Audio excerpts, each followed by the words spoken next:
എല്ലാവർക്കും നമസ്കാരം. ഞാൻ സരിത ഹരി. ഞാൻ ഇമ്പോർട്ടൻ്റ് ആയിട്ടുള്ള ഒരു അപ്ഡേറ്റ് തരാനാണ് കേട്ടോ വന്നിരിക്കണേ. അതായത് ഗുരുവായൂർ ക്ഷേത്രത്തിലേക്ക് വരുന്ന ഓരോ ഭക്തജനങ്ങളും അല്ലെങ്കിൽ നിങ്ങൾക്ക് എല്ലാവർക്കും ഉള്ളൊരു പരാതിയാണ്, ആലമ്പലത്തിൻ്റെ അകത്തേക്ക് കയറി കഴിഞ്ഞാൽ പിന്നെ ഗുരുവായൂരപ്പനെ കാണാൻ ഒരു സെക്കൻഡ് പോലും സമ്മതിക്കണില്ല എന്നുള്ളത്. അതായത് നമ്മളോട് പെട്ടെന്ന് തൊഴുത് നീങ്ങൂ എന്ന് പറയുകയാണെന്നുള്ളത്. നോക്കൂ, ഇതൊരു മഹാക്ഷേത്രമാണ്. അപ്പോൾ ഇവിടെ പതിനായിരക്കണക്കിന് ഭക്തജനങ്ങളാണ് ദിവസവും ഗുരുവായൂരപ്പനെ കാണാൻ വേണ്ടി എത്തുന്നത്. ഇനിയിപ്പോൾ നിങ്ങൾക്ക് എന്താ ചെയ്യാൻ പറ്റുക എന്ന് ചോദിച്ചു കഴിഞ്ഞാൽ ഞാൻ പറയാം, ദൂരസ്ഥലത്ത് നിന്നൊക്കെ വരുന്ന ആൾക്കാരോടാട്ടോ ഞാൻ പറയണേ.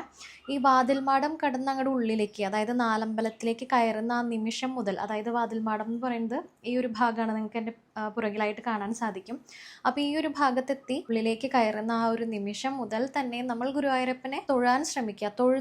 തൊഴുത് വേണം നമ്മൾ ആ മണ്ഡപത്തിനടുത്ത് വരെ എത്താൻ. അതായത് ഇപ്പോൾ കൂടുതലും ഏകാന്തം തൊഴലായിരിക്കും. വളരെ തിരക്ക് കുറഞ്ഞ ദിവസങ്ങളിൽ മാത്രമേ സോപാനത്തിൻ്റെ അവിടെ വരെ ആൾക്കാരെയൊക്കെ വിടാറുള്ളൂ. അപ്പോൾ ആ മണ്ഡപത്തിൻ്റെ അവിടെ എത്തണ വരെ ഗുരുവായൂരപ്പനെ ഒന്ന് കാല് പൊന്തിച്ച് നോക്കിക്കഴിഞ്ഞാൽ ഗുരുവായൂരപ്പനെ കാണാൻ പറ്റുമല്ലോ. അങ്ങനെയൊക്കെ ഫുള്ള് ഇവിടുന്ന് അവിടെ എത്തണ വരെ നിങ്ങൾ തൊഴുത് നടക്കാൻ ശ്രമിക്കുക. പിന്നെ അതുപോലെ തന്നെ മണ്ഡപത്തിൻ്റെ അവിടെ എത്തുമ്പോൾ ഞാൻ കണ്ടിട്ടുണ്ട് ഒരുപാട് ആൾക്കാർ പേഴ്സ് തുറന്ന് പൈസ തിരയുന്നു, അല്ലെങ്കിൽ നിങ്ങൾ കൊണ്ടുവരുന്ന എന്ത് ദ്രവ്യം ആയിക്കോട്ടെ അത് ഭഗവാൻ അവിടെ സമർപ്പിക്കാൻ വേണ്ടിയിട്ടുള്ള ആ ഒരു തിരക്ക് കൂട്ടലൊക്കെ ഞാൻ കാണാറുണ്ട്. ആ സമയത്ത്, അതായത് ആ മണ്ഡപത്തിൻ്റെ അവിടെ എത്തിയിട്ട് പേഴ്സ് തുറക്കാനും അല്ലെങ്കിൽ നിങ്ങൾ കവർ കൊണ്ടുവന്നിട്ടുണ്ടെങ്കിൽ അതിന്ന് എടുക്കാനും ഒന്നും ശ്രമിക്കാതെ ആദ്യം തന്നെ ഗുരുവായൂരപ്പന് സമർപ്പിക്കേണ്ട വസ്തു അത് എന്ത് തന്നെ ആയാലും എടുത്ത് കയ്യിൽ വെക്കുക.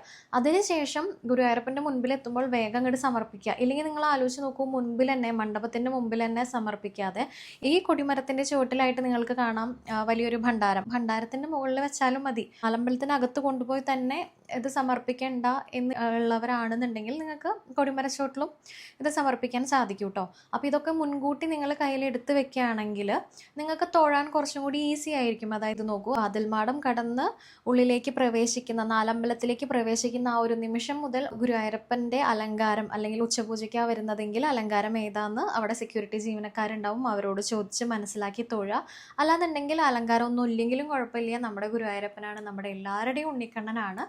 അപ്പോൾ അങ്ങനെ തൊഴാൻ ശ്രമിച്ചു നോക്കൂ. അപ്പോൾ കുറച്ചും കൂടി നിങ്ങൾക്ക് ഗുരുവായൂരപ്പനെ കണ്ട് നടക്കാമല്ലോ. പിന്നെ അതുപോലെ തന്നെ നിങ്ങൾ കൊണ്ടുവരുന്ന വസ്തുക്കളൊക്കെ നേരത്തെ തന്നെ കയ്യിലെടുത്ത് വെക്കാനും ശ്രദ്ധിക്കുക. അപ്പോൾ ഇതൊന്ന് ശ്രദ്ധിച്ച് നോക്കി നോക്കൂ, നിങ്ങൾക്ക് കുറച്ചും കൂടി ഈസി ആയിട്ട് തോന്നും കാര്യങ്ങളൊക്കെ. അപ്പോൾ ഇതൊന്ന് പറയണം എന്നുണ്ടായിരുന്നു.